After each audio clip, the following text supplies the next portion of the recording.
Jokowi bukan orang sembarangan, ditulis oleh Asa Arolahagu dari siwo.com. Jokowi bukan orang sembarangan, dia satu-satunya orang Indonesia yang memenangi 5 ajang pemilu langsung berturut-turut. Ia memenangi 2 kali pemilihan wali kota Solo, 1 kali Pilgub Jakarta, dan 2 kali Pilpres dengan sederet prestasi hingga saat ini. Ketika masih menjadi wali kota Solo, namanya masuk kategori 25 wali kota terbaik di dunia versi The Sidney Myers Foundation. Ia duduk di urutan pertama sebagai wali kota terbaik. Posisi berikutnya diisi wali kota Tel Aviv dari Israel Ron Huldai. Disusul wali kota Enriquez Chitu dari Filipina Edgar Go Pamintuan dan wali kota Changwon City Korea Selatan Park Hwang-soo, serta wali kota Ankara Turki Melih Gökçek.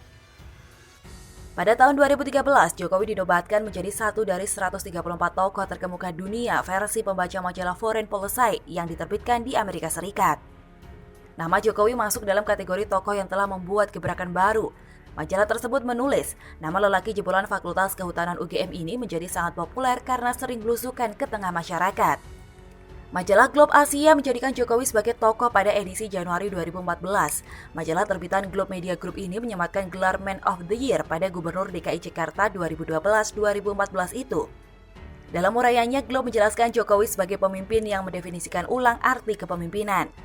Namanya terus menarik perhatian dunia.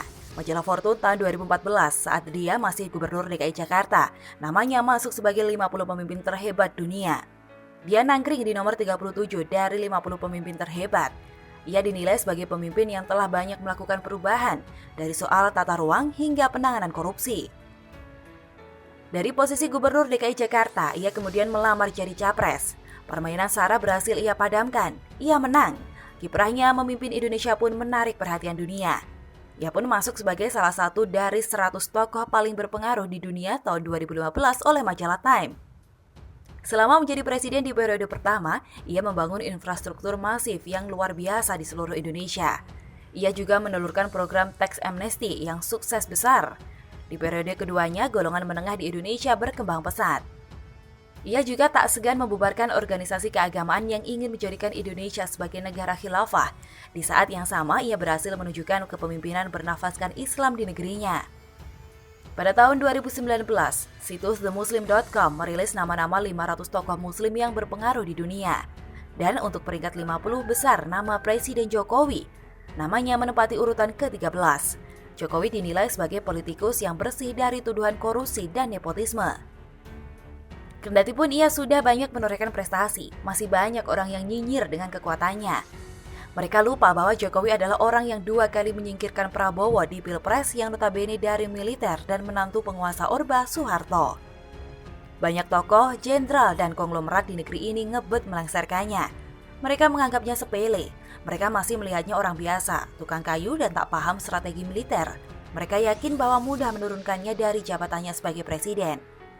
Amin Rais, Yusril Iza Mahendra, Fadlizon, Fahri Hamzah silih berganti menyerangnya siang malam. Mereka menghinanya dan berharap secepatnya ia turun. Namun apa yang terjadi? Amin Rais nyerah, ia malah lengser dari PAN yang didirikannya. Yusril bersedia jadi pengacaranya semasa Pilpres 2019. Fahri Hamzah dan Fadlizon lengser dari kursi wakil ketua DPR dan kini hanya bisa menggonggong di Twitter. Rizik dan Bahar bin Smith dengan kedok agama menyerangnya dengan sadis. Tetapi Rizik malah terpental ke Arab Saudi dan tidak kembali-kembali. Bahar yang garang masuk Nusa Kambangan. Kedua kedok orang ini terbongkar. Yang satu terlibat chatting porno dan yang satu terlibat penganiayaan. Saat Freeport sedang panas-panasnya, Jokowi diperkirakan bisa lengser. Kolaborasi Setia Novanto, Rizal Khalid, dan para anggota DPR serta campur tangan Amerika di Freeport begitu kuat. Namun ia tetap berdiri tegar. Sebaliknya, Freeport dapat diambil alih dengan negosiasi super alot. Setia Novanto pun lengser dari kursi ketua DPR, ketua Golkar, dan berakhir di penjara. Jika Jokowi orang biasa alias orang sembarangan, ia sudah jatuh pada demo besar 212 di Monas. Ia juga bisa dikudeta dengan strategi 2 kaki Panglima TNI Gatot Nurmantio yang didukung oleh ratusan purnawirawan jenderal kala itu. Tetapi ia bukan orang sembarangan, ia mampu keluar dari situasi genting. Sebaliknya, Gatot sendiri gagal jadi capres dan kini menjadi pengangguran. Dan kini di saat pandemi COVID-19 melanda dunia, ia dicoba dijebak. JK, Anies, Fadlizon, Rizal Ramli, dan gerombolan lain menjebaknya agar melakukan lockdown. Tetapi ia tak terjebak dan justru mengeluarkan jurus PSBB. Hasilnya kegaduhan dapat terkendali. Indonesia tidak seperti India yang rusuh.